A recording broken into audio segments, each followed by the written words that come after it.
na katika wiki 3 hizi za maandalizi tayari tutakuwa tumeshapata kocha mkuu ambaye atakuja kusaidiana na wataalamu wengine waliopo ndani ya Simba kwa ajili ya kufanya na kuanza maandalizi kuelekea katika mechi yetu dhidi ya Nsingizini kwenye ligi ya mabingwa barani Afrika. Ni huyu ambaye ameonekana Dar es Salaam, alikuwa kihudumu Young Africans miaka kadhaa, kocha mpya.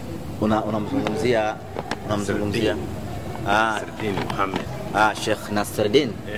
Mimi mwenyewe nimemsikia yuko town hapa, sijajua sijaonana naye na sijajua amekuja kufuata kitu gani.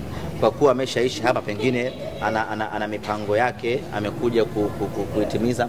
I'm not sure kama ndio kocha wetu mpya, kwa sababu bado vile sijapewa taarifa na wakubwa wangu ama dodoso na wakubwa wangu ya kwamba nani atakuwa kocha mpya. Kwa hiyo kama Nabi yuko mjini hapa, siwezi kuthibitisha kama ni kocha wetu.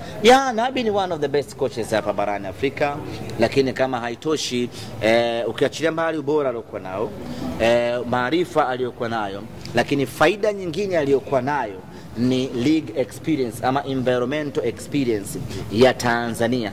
Ameshafanya kazi hapa miaka 2 kama sikosei, maana yake anayafahamu vizuri mazingira ya Tanzania. Kwa hiyo hiyo peke yake inampa faida zaidi ya kuwa candidate bora zaidi kama kweli watu watakuwa wanamhitaji. Umeshajipanga unamtambulishaje baharini au wapi, unamtambulishaje Nabi? Bora kama una uhakika sana tunamchukua Nabi. Kama ameshadukua mambo.